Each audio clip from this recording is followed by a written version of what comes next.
ചരിത്രത്തിലെ ഏറ്റവും സങ്കീർണവും ദുരിതപൂർണവുമായ സംഘർഷങ്ങളിലൊന്നാണ് Israel Palestine പ്രശ്നം.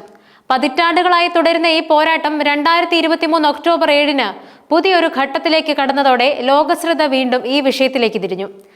ഗാസ മുനമ്പിലെ സാധാരണക്കാരുടെ ദുരിതവും മാനുഷിക ദുരന്തങ്ങളും ലോകമെമ്പാടുമുള്ള മനുഷ്യരെ വേദനിപ്പിക്കുമ്പോൾ ഈ സംഭവങ്ങളെ അന്താരാഷ്ട്ര മാധ്യമങ്ങൾ റിപ്പോർട്ട് ചെയ്യുന്ന രീതി വലിയ ചർച്ചാ വിഷയമായി മാറിയിരിക്കുന്നു. ലോകമാധ്യമങ്ങൾ പക്ഷം ചേർന്നാണ് ഈ സംഘർഷം റിപ്പോർട്ട് ചെയ്യുന്നതെന്ന ആരോപണം ശക്തമാണ്. ഈ വിഷയത്തിൽ അമേരിക്കൻ രാഷ്ട്രീയത്തിൽ ശ്രദ്ധേയനായ സൊഹ്റാൻ മംദാനി ഉന്നയിച്ച വിമർശനങ്ങൾ മാധ്യമ റിപ്പോർട്ടിംഗിലെ ഇരട്ടത്താപ്പിനെ കുറിച്ചുള്ള ഗൗരവമായ ചോദ്യങ്ങളാണ് ഉയർത്തുന്നത്. ന്യൂയോർക്ക് മേയർ സ്ഥാനാർത്ഥിയായ സൊഹ്റാൻ മംദാനി ബ്രിട്ടീഷ് ബ്രോഡ്കാസ്റ്റിംഗ് കോർപ്പറേഷനെതിരെ ഉന്നയിച്ച വിമർശനം മാധ്യമങ്ങൾ ഈ വിഷയത്തെ സമീപിക്കുന്ന രീതിയെക്കുറിച്ച് ഒരു പുതിയ സംവാദം തുറന്നിട്ടിരിക്കുകയാണ്. BBC ഉൾപ്പെടെയുള്ള പ്രമുഖ മാധ്യമങ്ങൾ തങ്ങളുടെ വാർത്തകളിൽ ഉപയോഗിക്കുന്ന ഭാഷയെക്കുറിച്ചായിരുന്നു മംദാനിയുടെ പ്രധാന വിമർശനം.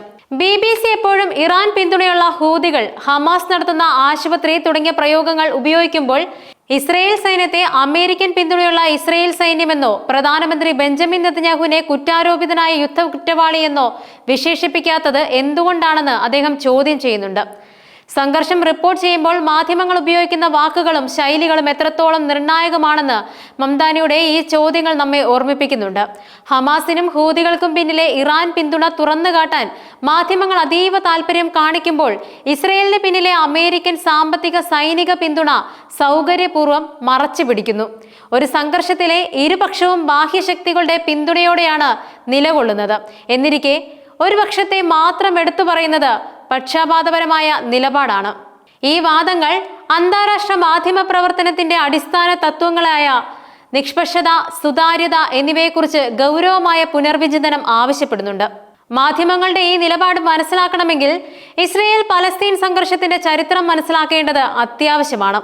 ഒന്നാം ലോക മഹായുദ്ധത്തിന് ശേഷം ഓട്ടോമൻ സാമ്രാജ്യത്തിന്റെ തകർച്ചയോടെയാണ് ഈ പ്രശ്നത്തിന്റെ വേരുകൾ ആരംഭിക്കുന്നത്.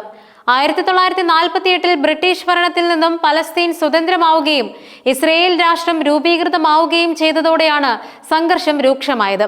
ലക്ഷക്കണക്കിന് പലസ്തീൻകാർക്ക് അവരുടെ വീടും ഭൂമിയും നഷ്ടപ്പെട്ട് അഭയാർത്ഥികളായി പലായനം ചെയ്യേണ്ടി വന്നു. ഇത് ചരിത്രത്തിൽ നഗ്ബ എന്ന് അറിയപ്പെടുന്നുണ്ട്. തുടർന്നുള്ള പതിറ്റാണ്ടുകളിൽ നിരവധി യുദ്ധങ്ങളും സൈനിക ഇടപെടലുകളും നടന്നു. 1967 6 ദിവസത്തെ യുദ്ധത്തിൽ ഇസ്രയേൽ ഗാസയും വെസ്റ്റ് ബാങ്കും ഉൾപ്പെടെയുള്ള പലസ്തീൻ പ്രദേശങ്ങൾ പിടിച്ചെടുത്തു. അന്നു മുതൽ പലസ്തീൻകാർക്ക് മേൽ ഇസ്രയേൽ സൈനിക ഭരണം തുടരുകയാണ്. ഗാസയെ ചുറ്റുമതിലുകളാലും സൈനിക ചെക്ക് പോസ്റ്റുകളാലും അടച്ചുകൊണ്ട് ഒരു തുറന്ന ജയിൽ പോലെ ഇസ്രയേൽ നിലനിർത്തുന്നു. ഹമാസിന്റെ രൂപീകരണവും ശക്തി ആർജിക്കലും ഈ സാഹചര്യത്തിൽ വേണം മനസ്സിലാക്കാൻ. 2007 ഹമാസ് ഗാസയുടെ ഭരണം ഏറ്റെടുത്തതിന് ശേഷം ഇസ്രയേൽ ഏർപ്പെടുത്തിയ ഉപരോധം ഗാസയിലെ ജനജീവിതം ദുസ്സഹമാക്കി. ഈ ദുരിതപൂർണമായ സാഹചര്യമാണ് 2023 ഒക്ടോബർ 7 ഹമാസ് ആക്രമണത്തിലേക്ക് നയിച്ചതെന്നും അതിനുള്ള ഇസ്രയേലിന്റെ വലിയ പ്രത്യാക്രമണം ആഗോള സമൂഹത്തിന്റെ ശ്രദ്ധ പിടിച്ചുപറ്റിയെന്നും കാണാം. ഈ സംഘർഷത്തിൽ ബാഹ്യശക്തികളുടെ ഇടപെടലുകൾ വളരെ വലുതാണ്. ഇസ്രയേലിന്റെ നിലനിൽപ്പിന്റെ പ്രധാന കാരണം അമേരിക്കൻ പിന്തുണയാണെന്ന് നിസ്സംശയം പറയാം. വർഷം തോറും കോടിക്കണക്കിന് ഡോളറിന്റെ സാമ്പത്തിക സൈനിക സഹായമാണ് അമേരിക്ക ഇസ്രയേലിന് നൽകുന്നത്.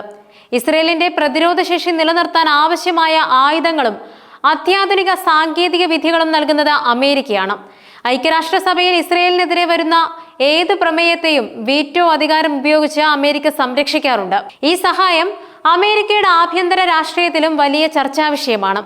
മറുഭാഗത്ത് ഇസ്രയേലിന്റെ കടുത്ത വിമർശകരായ ഇറാൻ തങ്ങളുടെ പ്രാദേശിക സഖ്യകക്ഷികളിലൂടെ ഇസ്രയേലിനെതിരെയുള്ള പോരാട്ടങ്ങളെ പിന്തുണയ്ക്കുന്നുണ്ട്.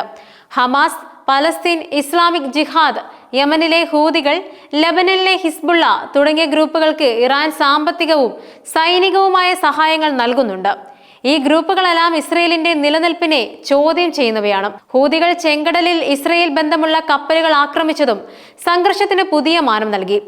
ഈ സാഹചര്യത്തിലാണ് അമേരിക്കൻ പിന്തുണയുള്ള ഇസ്രയേൽ സൈന്യം എന്നും ഇറാൻ പിന്തുണയുള്ള ഹൂതികളെന്നും മാധ്യമങ്ങൾ പ്രയോഗിക്കുന്നതിലെ വ്യത്യാസം വളരെ പ്രസക്തമാകുന്നത്. യുഗാണ്ടയിൽ ജനിച്ചതും 7-ാം വയസ്സിൽ അമേരിക്കയിലേക്ക് കുടിയേറിയതുമായ സൊഹ്റാൻ മംദാനിയുടെ ജീവിതവും രാഷ്ട്രീയവും അദ്ദേഹത്തിന്റെ നിലപാടുകൾക്ക് ഒരു പ്രത്യേക മാനസികമായ ആഴം നൽകുന്നുണ്ട്.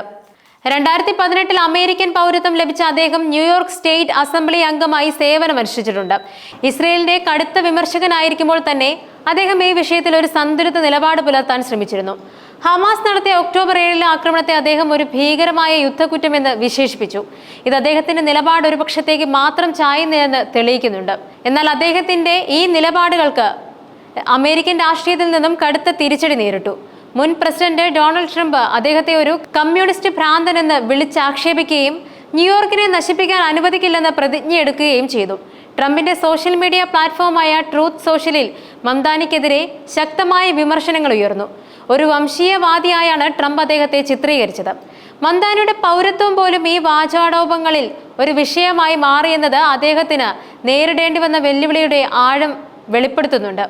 ആഗോള സംഘർഷങ്ങൾ റിപ്പോർട്ട് ചെയ്യുമ്പോൾ മാധ്യമങ്ങൾക്ക് ഒരു വലിയ ധാർമ്മിക ഉത്തരവാദിത്തമുണ്ട്. പക്ഷപാതമില്ലാതെ സുതാര്യമായി വിവരങ്ങൾ ജനങ്ങളിലേക്ക് എത്തിക്കേണ്ടത് അവരുടെ കടമയാണ്. ഗാസയിലെ ദുരന്തങ്ങൾ ലോകമെമ്പാടുമുള്ള മനുഷ്യരെ വേദനിപ്പിക്കുമ്പോൾ മാധ്യമങ്ങൾ ഉപയോഗിക്കുന്ന ഓരോ വാക്കും ആളുകളുടെ ധാരണകളെയും നിലപാടുകളെയും സ്വാധീനിക്കുന്നുണ്ട്. ഇസ്രയേൽ ചെയ്യുന്നതിനെ പ്രത്യാക്രമണമെന്നും പലസ്തീൻ ഭാഗത്ത് നടക്കുന്നതിനെ തീവ്രവാദമെന്നും ലളിതവൽക്കരിക്കുന്നത് സംഘർഷത്തിന്റെ സങ്കീർണതയെ ഇല്ലാതാക്കുന്നുണ്ട്. അതിനാൽ സുഹ്റാൻ മംദാനിയുടെ ചോദ്യങ്ങൾ വെറും ഒരു രാഷ്ട്രീയ വിമർശനമായി തള്ളിക്കളയാനാവില്ല. അവ സത്യസന്ധമായ മാധ്യമ പ്രവർത്തനത്തെക്കുറിച്ചുള്ള ലോകത്തിന്റെ മുഴുവൻ ആശങ്കയാണ് പ്രതിഫലിപ്പിക്കുന്നത്.